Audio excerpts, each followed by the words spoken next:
oración. Y quiero, por favor, que juntos vayamos y que el Espíritu Santo tome estas palabras que salen de nuestro corazón para venir al mensaje. Decimos juntos: Señor, en este momento dispongo mi corazón y mi voluntad para ser oidor y cumplidor de tu palabra en obediencia.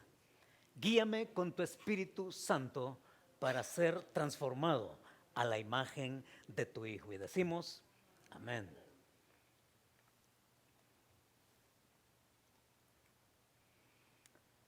Como decíamos ayer, esta frase se hizo muy popular por medio de este hombre que ustedes ven allí en la foto. Y si usted se pregunta quién es él, no tiene que adivinarlo. El que popularizó esa frase fue Miguel de Unamuno. Y después de él, muchos también se apropiaron, la hicieron suya esta frase, al decir, como decíamos ayer. Y es que muchos, al apropiarse de esta expresión, lo hicieron en el contexto de, como le tocó a Miguel de Unamuno, vivir en el exilio, ser desterrado de su país. Y después que corrieron los años y que a él se le permitió regresar a España, no solamente como docente de la Universidad de Salamanca, sino también como rector de la misma, él, ahí en el rincón de su oficina, él queriendo preparar el discurso con que él se quería dar la bienvenida ante todos aquellos que lo querían escuchar, él se paró y dijo, como decíamos ayer, porque este hombre iba a seguir con sus ideales. Y muchos también en la historia, al apropiarse de esta expresión, como decíamos ayer, muchos en sus luchas, en sus causas justas, nobles, etcétera, ellos también dijeron, al pasar por prisiones, al pasar por persecuciones, al pasar por torturas y al pasar por todo aquello que podía convencer a cualquiera de ya no seguir, una vez cuando regresaron, una vez cuando ya estuvieron libres, otra vez cuando ya estaban frente a la muchedumbre, retomar sus convicciones y decir, como decíamos ayer, y mis hermanos, es justamente eso a lo que el apóstol Pedro nos manda al texto bíblico el día de hoy. Porque Pedro nos va a decir, antes de ponerle el punto y final al amén que aparece en el versículo 18 del capítulo 3 de su epístola, él nos quiere mostrar 3 principios que Pedro también nos diría, como diríamos ayer. Es que Pedro escribió su primera carta 3 años antes. Y 3 años después, él escribe esta segunda carta y es como que si nos dijera, como decíamos ayer. ¿Quiere saber qué quiere decir Pedro? Vaya conmigo al capítulo 3, por favor, de segunda de Pedro. Y el día de hoy damos cierre a la epístola en la cual nos hemos ocupado por los últimos meses. Y al poner nuestros ojos y nuestra atención en el capítulo 3, versos del 14 al 18, vamos al cierre de esta epístola, pero con corazones expectantes. Porque aquí Pedro saca la versión pastoral de su corazón. Y aquí el apóstol Pedro les va a decir 2 veces más a estos que les escribe, amados. Y al decirles amados es porque él entiende su responsabilidad como líder, como apóstol, como autoridad de parte de Jesucristo, encomendado a apacentar el rebaño. Al hacerlo a través de esta última carta, él quiere animarlos también a lo que sigue. Y en los versículos del 14 al 18 tenemos 3 principios con los cuales nos queremos apropiar hoy. Y lo que Pedro nos va a decir, hermanos, no. Lo que Pedro va a decir es no hay tregua adelante. No hay tregua por delante. Porque lo que hay, está diciendo Pedro, sí, hay una realidad que comenzó en nuestra vida espiritual, como lo vimos en el capítulo 1. Una vida de fe que comenzó con esa fe redentora, esa fe que nos trajo a Jesucristo, a su gracia y con la cual hemos sido salvos. Y a partir de ese momento entonces apuntamos hacia adelante, a un futuro y a un destino que está claro y está seguro. Y al estar seguro, entonces Pedro nos pone los corazones atentos con la mirada fija en aquel destino. Pero Pedro va a ser bien realista y Pedro no va a negar la realidad. Entonces Pedro nos va a saber decir al final de esta carta, nos va a decir no hay tregua. Adelante, no hay tregua.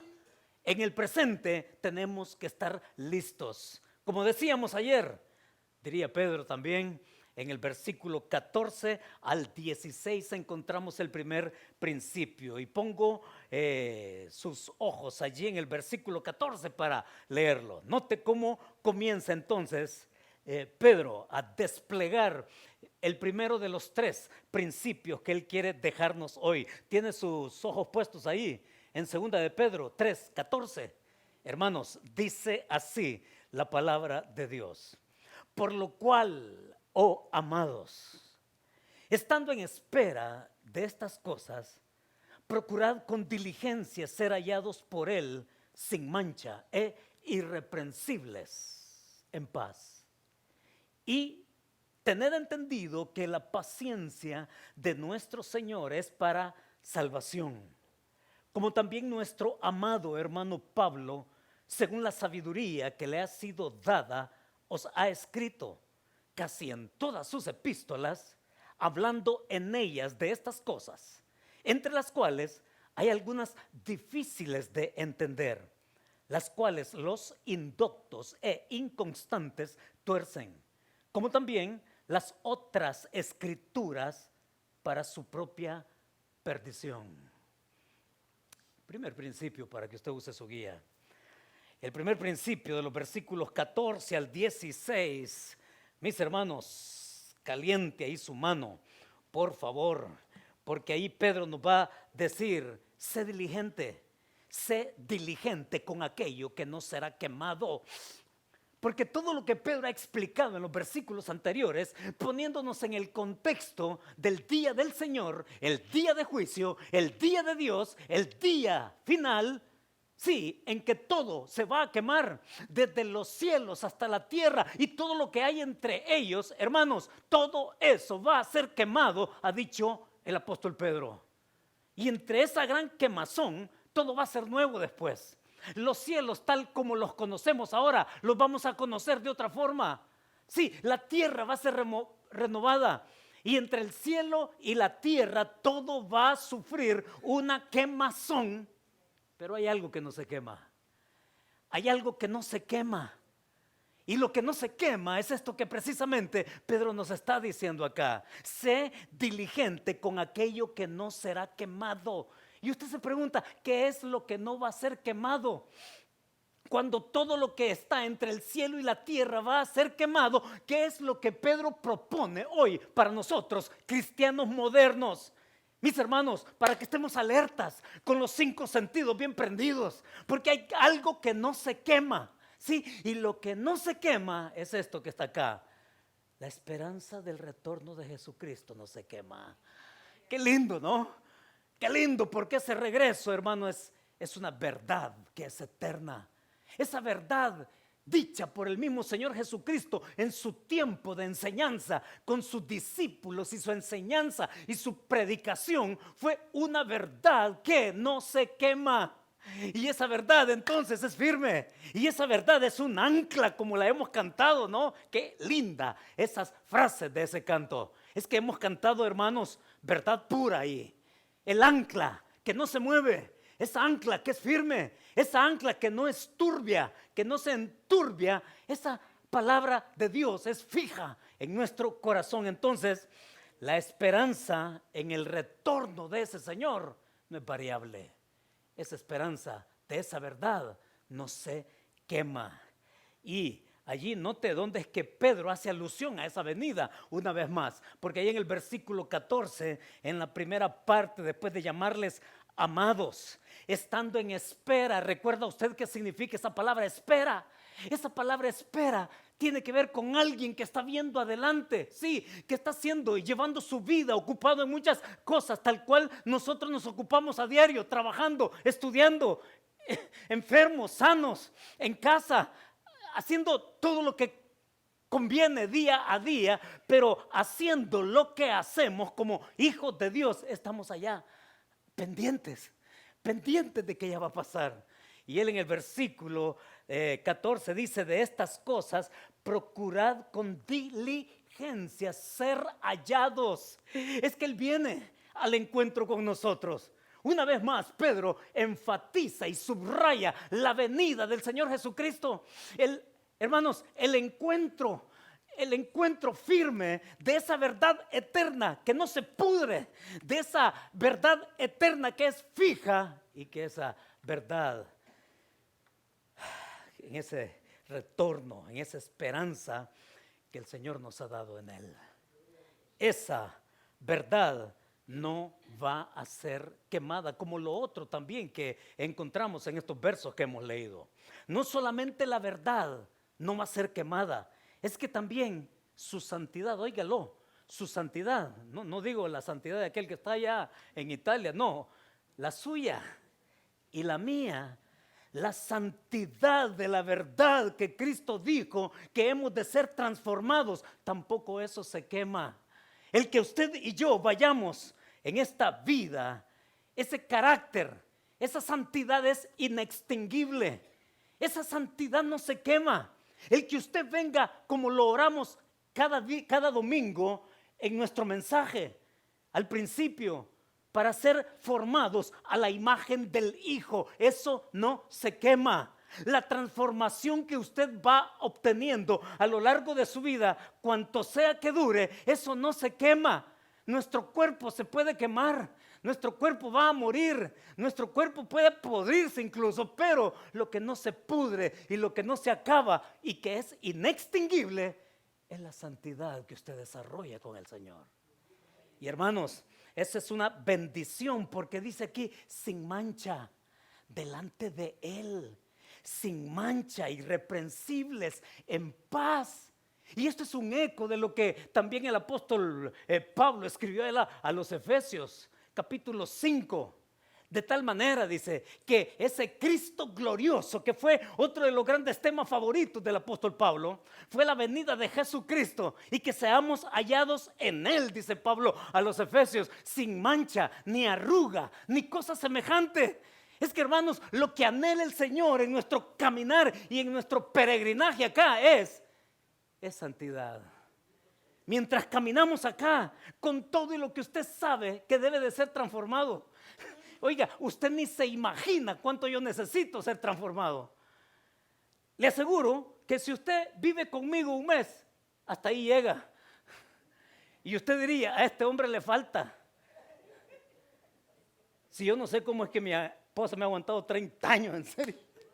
Pero bueno, hermanos, miren, cada uno sabe dónde le aprieta el zapato, ¿no? Cada uno sabe dónde es que están sus déficits. Cada uno sabe cuánto le falta por llegar a parecerse a ese carácter precioso del Hijo de Dios.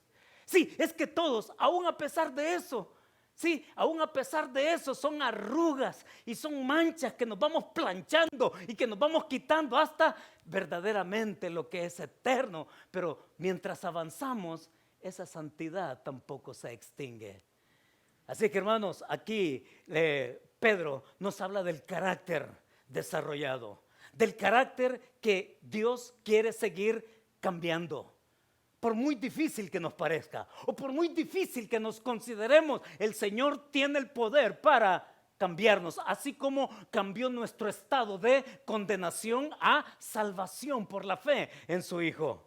Así que por aquí Pedro no se queda con nada al final de esta carta, ciertamente, porque ahí en el versículo también va a decir, y tened entendido. Fíjese en el versículo 15, y tened entendido, o sea, ténganlo bien claro pues, de que la tardanza del Señor no es que Él quiera tardar, es que Él en su plan maestro, en su master plan, en su propósito eterno, el que Él aparentemente tarde es porque Él tiene un corazón misericordioso por aquellos que aún no le conocen. Así que no sean ignorantes de esto, dice Pedro. Es que así como les han dicho la mentira de que como Cristo ya tardó y que por eso es una farsa, no, eso no es así, dice Pedro. Él está diciendo en el verso 15, tener entendido que la paciencia de nuestro Señor es para salvación. Ese Señor que es paciente con la generación moderna, con esta generación de la cual nosotros somos parte, de esta generación que maldice a Dios, que niega a Dios, que le levanta el puño a Dios y que le reclama y que lo culpa.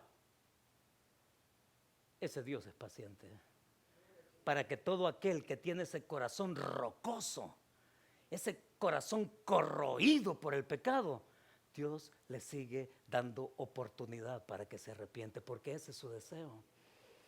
Y hermanos, qué lindo tener ese Dios de nuestra parte, ¿no? El tiempo de Dios se centra en su gracia y en su misericordia por el pecador. Así que dejemos que Dios tome su tiempo. Como le diríamos en buen inglés al Señor, take your time. Toma tu tiempo, Señor, porque tu tiempo es perfecto. Tu gracia y tu misericordia para todo aquel que todavía no ha creído, que sigue escuchando, sí, pero que no ha creído, pues en una de tantas ocasiones en que pueda escuchar una vez más, a lo mejor y esa es en que esta persona le rinde su corazón al Señor. Así que esa misión tampoco muere, esa misión tampoco se extingue. Esa nos incluye para que seamos parte del gran deseo de Dios. Pero hay algo más en el versículo 16. De esto que no se quema. Lo que no se quema, dice aquí Pedro en el versículo 16, 15 y 16, hablando de Pablo. Y hace mención de Pablo. Recordemos que Pablo y Pedro fueron contemporáneos. Estos caminaron juntos. Uno fue por los gentiles y el otro fue por los judíos, los dos llevando el mensaje de salvación. Es el llamamiento puro que Dios les hizo a ambos, pero con el mismo mensaje sencillo que cambia la vida de cualquiera. Y aquí en este pasaje Pedro incluye a Pablo en lo que estos que están aquí, a los cuales Pedro les escribe en todos estos lugares identificados allá en la primera carta, les dice allí: el amado hermano Pablo, según la sabiduría que le ha sido dada, os ha escrito. Es tiempo pasado. Interesante porque chequeando, óigalo, chequeando los años de nuestro primer siglo, de nuestra era, Pedro muere un año después de que él escribió precisamente esta segunda epístola. El año en que Pedro escribió esta epístola segunda fue el año 66. Y Pedro, hasta donde sabemos, muere en el año 67, allá en Roma. Y para ese año, óigalo, Pablo ya había escrito casi todas sus epístolas. Pablo ya había escrito y había inundado el Asia completa con sus escritos. Estos que están ahí mencionados en la primera carta ya habían leído que Pablo había enseñado acerca del retorno del Señor. Estos ya habían escuchado, ya habían platicado, ya habían visto incluso muchos de ellos a Pablo, verlo de frente, de cerca y escuchar de esa revelación poderosa de la venida del Señor. Así que aquí hay algo interesante con esto de la escritura de uno y la escritura del otro. Lo que Pedro está poniendo en evidencia es su autoridad apostólica de lo que el Espíritu Santo le ha dado para hablar de semejante tema apocalíptico que es la venida del Señor, y valida también la autoridad apostólica de Pablo con todas sus epístolas donde él habla precisamente de lo mismo. El Señor viene, hermanos. Alegrémonos en eso, en serio. Y en esta doctrina hermosa es que casi en todas sus epístolas Pablo ya les había dicho a ellos de esta verdad que no se quema, de esta verdad que permanece para siempre. De esta verdad que dice allí en el versículo 16 también, muchos habían tratado de desvirtuar esa verdad. No solamente por el lado de Pedro, a quienes él les escribe, sino también a los mismos, cuando Pablo en su momento también lo hizo enseñándolo. Es decir, muchos falsos maestros habían tratado de desvirtuar esa verdad eterna por falacias humanas. Y allí en los versículos 16 los identifica de otra manera, entre las cuales hay algunas difíciles de entender, dice Pedro de Pablo de sus escritos. Las cuales, dice, los indoctos e inconstantes tuercen. ¿Quiénes son estos? Estos indoctos e inconstantes son precisamente los falsos maestros. Estos falsos maestros que, hermanos, vendían su propia verdad, vendían sus propias teorías, vendían sus propias propuestas con tal de ganar fama, con tal de tener una vida libertina, con tal de sacar ventaja de todos aquellos a quienes podían también malversar en sus voluntades y también servirse de ellos. Dice el versículo 16 al final, como también las otras escrituras para su perdición. Ahora, hay algo acá a lo cual yo les quiero llevar, y es que el versículo 16 nos enfoca qué importante es la escritura. Que la escritura es viva, es eficaz y que permanece para siempre, se lo recuerdo. La palabra de Dios es inextinguible. Ahora, ¿qué sacamos nosotros de estos versículos del 14 al 16? Donde el principio que Pedro nos propone es que nosotros seamos diligentes con aquello que no se quema. Lastimosamente, mis hermanos, creo que es algo que nosotros tenemos que cambiar en muchas maneras. Y basta ya de excusas. Tenemos que cambiar en muchas maneras. Y basta ya de excusas. Porque una de las cosas que el cristiano quema constantemente es aquella palabra donde lo confronta con la vida que debe de llevar con el Señor. Y sabe, le traje esto para ilustrárselo. Usted sabe para qué es esto, ¿no? Psst. Esto es para cualquier quemazón. Se le quema la silla, a apagarla con el extintor o extinguidor o ¿cómo se dice en inglés? Extinguisher. Y sabemos para qué sirve. ¿Ya? Esto vale tenerlo en casa, por cierto. Debemos comprarnos uno en casa. Porque esto sirve para esas emergencias, ¿no? Cualquier quemazón en la cocina, usted sabe qué tiene que hacer, ¿no? Le quita el pin a esto, lo activa y hasta ahí llegó el fuego.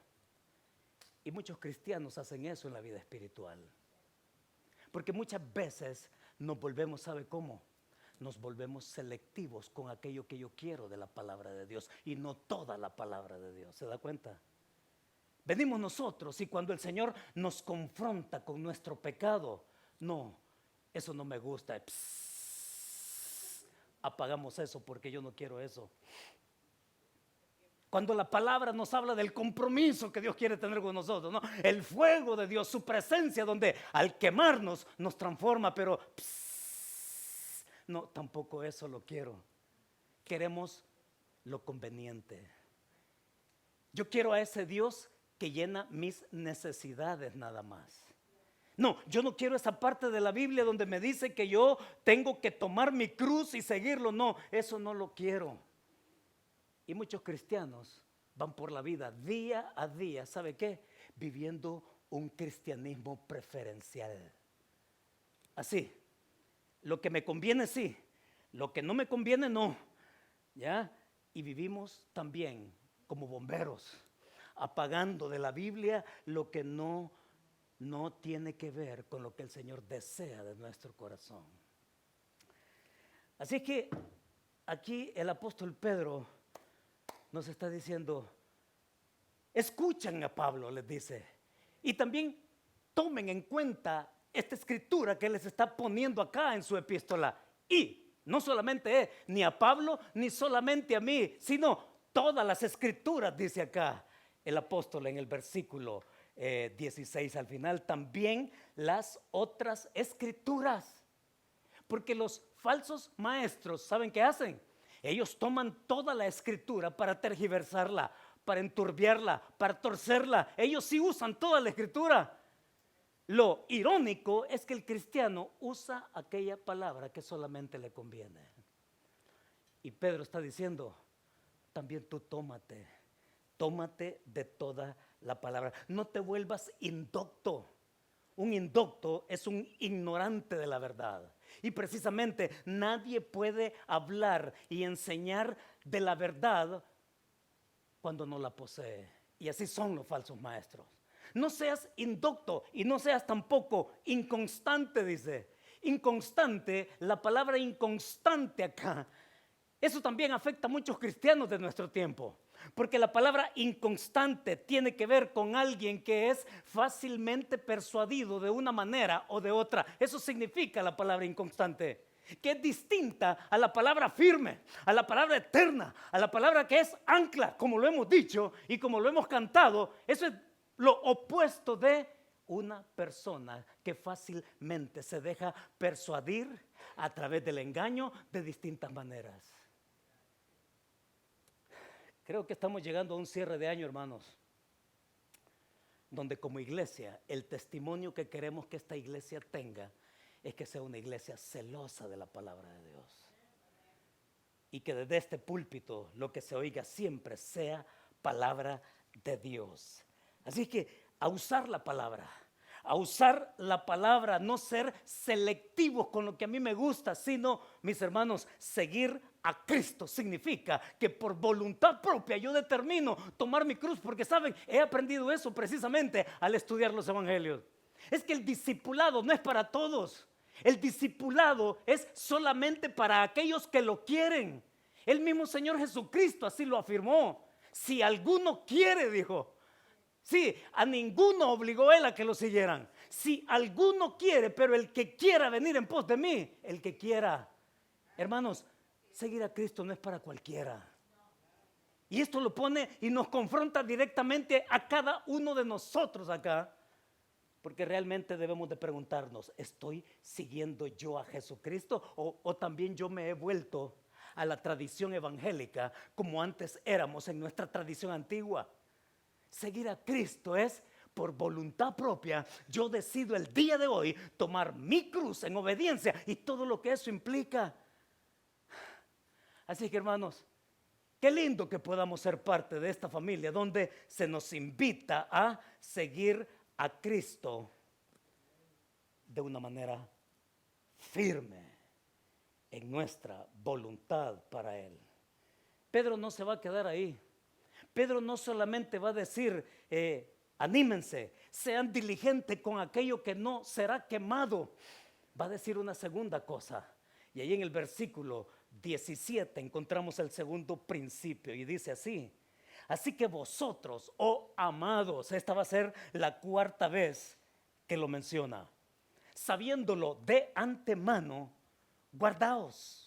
No sea que, arrastrados por el error de los inicuos, caigáis de vuestra firmeza.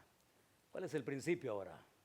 El principio es este: sé diligente porque el peligro no termina. Así es, me encanta Pedro. Me encanta Pedro porque como él y Pablo y todos los otros que escriben, nunca van a negar esta realidad en la cual cada uno en su tiempo vivió. Hermanos, esto no es ilusorio, esto no es una fantasía, esto no es algo light por ahí, una historieta encantadora. No, Pedro está bien, con sus pies bien puestos en la tierra. Y el hombre nos va a decir que la amenaza sigue siendo real. Así que sé diligente, dice Pedro. Sé diligente porque el peligro no termina. Y ahí está claramente diciéndoles al final de la epístola tengan cuidado, guárdense. Hombre, es que como decíamos ayer, ¿no? Como decíamos ayer, 3 años antes, 3 años después, y en el primer capítulo donde hemos leído hoy temprano, Pedro está diciendo, agrégale a tu fe virtud, a tu virtud, agrégale dignidad de corazón para el Señor. Que con eso tú vayas desarrollando así, de una manera activa, propositiva, y no solamente quedarte con el deseo. Sí, es bueno tener el deseo, pero pasa de lo sentimental a los hechos. Mis hermanos, por favor, en el nombre del Señor, evitemos ser sentimentales en este asunto. Evitemos ser sentimentales. Sentimentales en el sentido de que, ay, sí, yo lo quiero. ¿Cómo quisiera ser yo un mejor hijo de Dios? ¿Cómo quisiera ser yo un mejor hermano? Ese es un romanticismo torpe. Pero del sentimentalismo pasemos a los hechos concretos, porque la amenaza es real.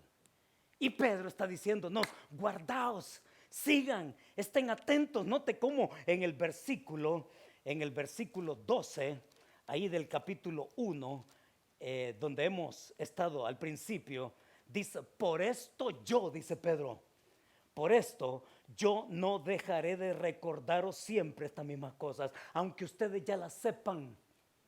En el versículo 15 también va a decir lo mismo. También yo procuraré con diligencia que después de mi partida vosotros podáis estar así y teniendo a cada momento memoria de esto. Hermanos, el peligro es real. La amenaza es real. Él no la esconde. Nos pone en un terreno en donde nos dice que no hay tiempo para la tregua. No hay tiempo para la tregua porque el enemigo no nos va a dar tregua. El enemigo te anda buscando como león rugiente y te quiere devorar y comerte a pedazos. Sin lástima. Sigue siendo peligrosa y esa mentira de los falsos maestros, recordemos lo que ya Pedro nos ha dicho, se disfraza de 1000 maneras. El enemigo gusta de ese mimetismo, que si el ambiente es verde, él se va a vestir de verde. Que si el escenario es amarillo, pues él se va a vestir de amarillo. Que si el escenario es sentimental, se va a venir por el lado sentimental en tu vida. Que si el escenario es de disciplina y de enojo, va a llegar también por ese lado. Así que sepamos, hermanos, que estamos pisando territorio comanche. Arrastrados, dice acá el apóstol Pedro, siendo arrastrados, versículo 16, verso 17, por el error de los inicuos. Interesante, porque la palabra inicuo acá se relaciona con los indoctos del versículo 16 y con los inconstantes también del versículo 16. Es decir, estamos hablando de los mismos falsos maestros, de estos que son capaces de arrastrarlo a usted, hablándole de manera muy bonita en cosas espirituales, pero torciendo la palabra de Dios. Estén alertas, dice Pedro, atentos, con cuidado, con sus sentidos bien así, discerniendo la palabra de Dios. Y hermanos, para que de esa manera dejemos de ser ociosos. Y les llevo allá al versículo 8, donde ya leímos hoy. Porque haciendo estas cosas, dice Pedro, ha dicho Pedro, y abundan, no os dejarán estar ociosos. ¿Recuerda usted qué dijimos en esa ocasión? ¿Recuerda qué dijimos de ser ocioso? Un ocioso, en el contexto de cómo Pedro lo comparte acá, es una persona infructífera, es una persona estéril, es una persona que no está generando ningún fruto. Es esa persona que se adecúa al ambiente y es esa persona que baila el son que los falsos maestros le toquen. Ahora yo le traje algo más el día de hoy. Lo que le traje fue esto.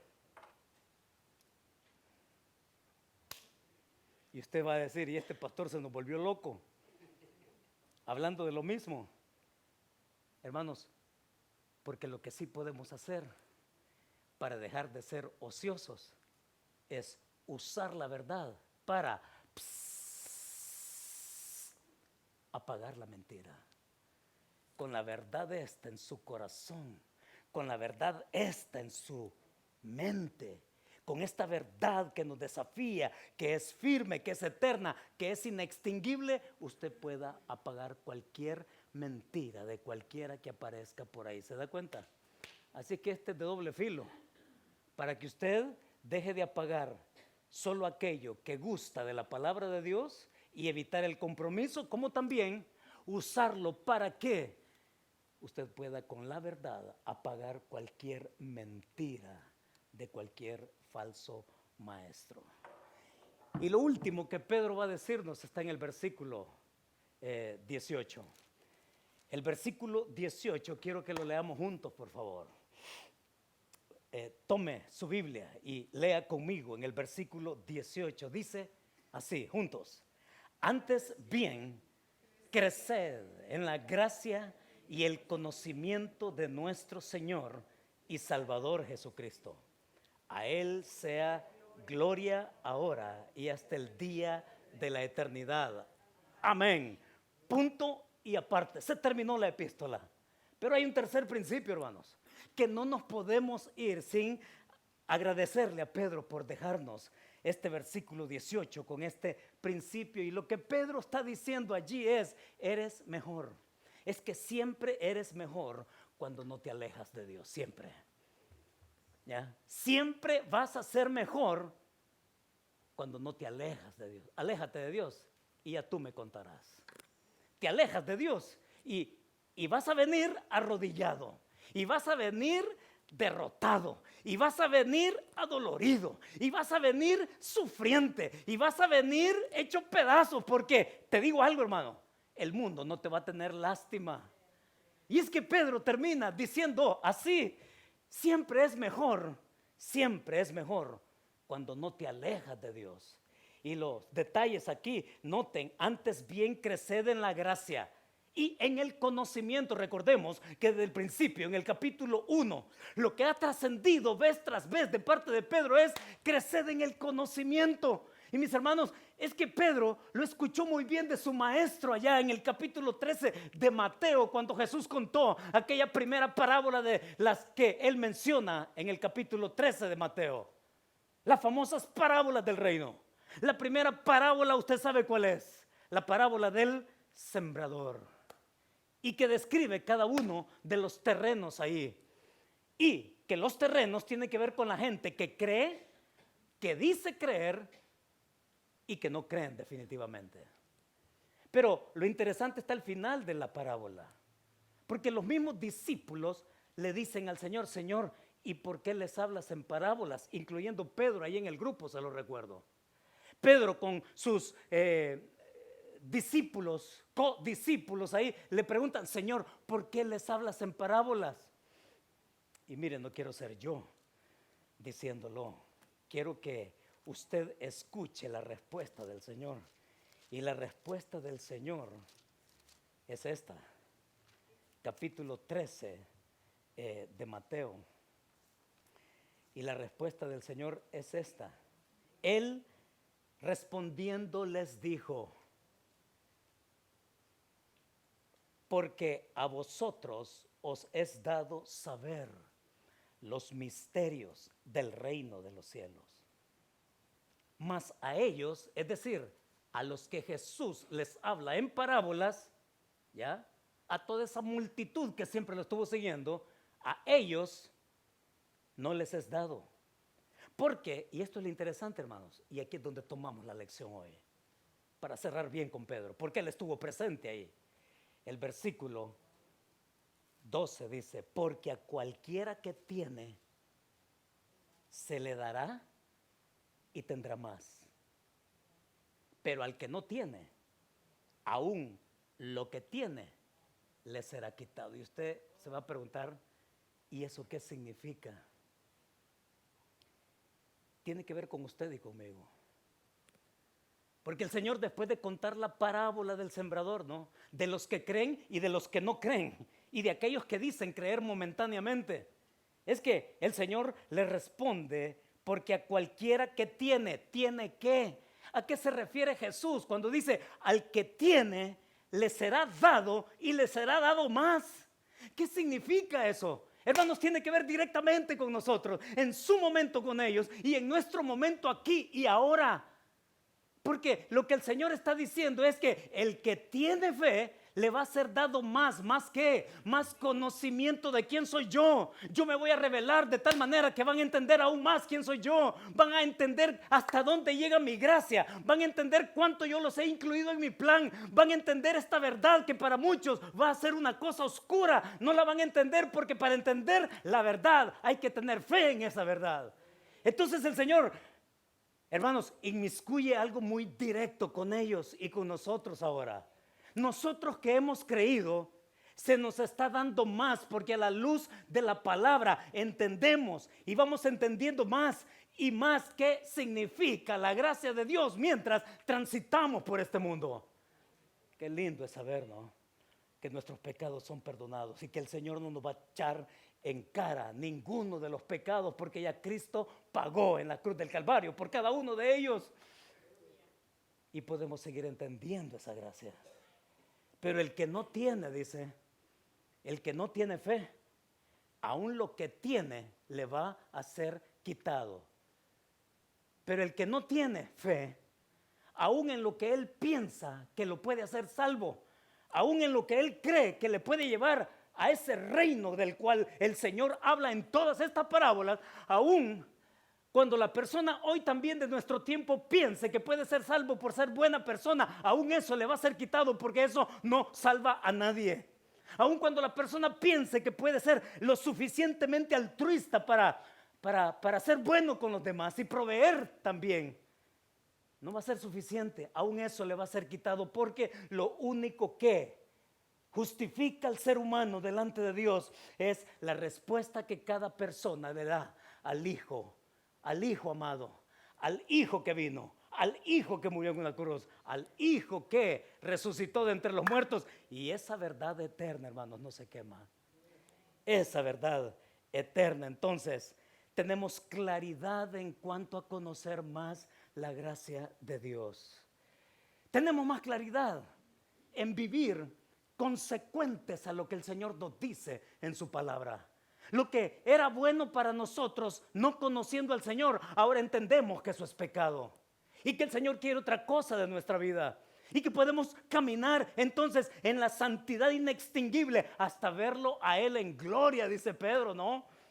Caray, y llegar al máximo encuentro con Él. Allí el versículo 18 termina diciendo, a Él sea gloria.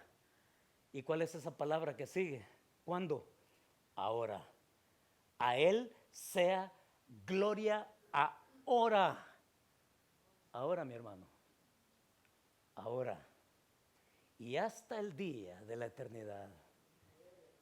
Ahora y mientras nos mantenemos viendo hacia donde el Señor nos quiere tener, en una gloria que también es inextinguible. ¿Con qué verdad entonces nos quedamos? La verdad, hermanos, que usted puede anotar al final ahí es: sé constante en crecer en la gracia hasta alcanzar lo eterno. Sé constante en crecer en la gracia hasta alcanzar lo eterno. Y que el Señor y el Espíritu Santo nos haga ser hijos de la palabra. Lamentaría mucho, sí, como pastor, y se los digo directo, quizás hablando por otros pastores también, lamentaría mucho que usted solo sea un cristiano de día domingo y que se la pase el resto de la semana a placer, a su agenda y no a la agenda del Hijo de Dios al escogernos, salvarnos para su gloria. Oramos, hermanos. Señor, muchas gracias por Pedro. Este hombre, a pesar de sí mismo, Señor, aprender a caminar contigo, con todo y sus debilidades. Acepto el reto, Señor, de caminar consciente de la amenaza, dependiente de ti, de saber que en nuestras propias fuerzas también, Señor, no podemos avanzar lo suficiente, no como tú quieres al menos. Pero Padre, gracias porque entendemos esa gracia perfecta tuya, con la cual nos redimiste y con la cual nos diste un destino que es eterno, inextinguible, Señor. Tu reino sempiterno. Padre, muchas gracias por dejarnos esta herencia, estas joyas en tu palabra a través de tu siervo. Yo oro que tu Espíritu Santo a cada uno le toque donde nos tenga que tocar, Señor. Sí, Señor, porque tú nos anhelas celosamente. Aun cuando quebrantarnos, Señor, de tu parte, sabemos que lo haces con un corazón paternal, amoroso. Aun cuando tú quieras apretar las tuercas, Señor, lo haces con tu ternura, porque tú quieres que la imagen de tu Hijo sea formada en nosotros. Y Señor, ayúdanos a no ser sentimentales, a desearlo nada más. Llévanos a hechos concretos, Señor, de cómo nosotros podemos caminar en tu palabra, en comunión en la oración contigo, creciendo juntos, animándonos, yendo adelante y, Señor, tomar la victoria que ya tu Hijo conquistó por nosotros. Muchas gracias por esta familia hermosa que nos das de iglesia. Gracias porque nos has hecho tu iglesia militante hoy, Señor. Ahora queremos ser testigos tuyos, Señor, para lo eterno, para lo que no se quema. Y que nuestra vida, nuestro carácter, venga a ser lo que tú has deseado. Gracias, Señor. Muchas gracias. Así lo oramos y así lo pedimos. En el nombre de tu Hijo Jesucristo. Amén.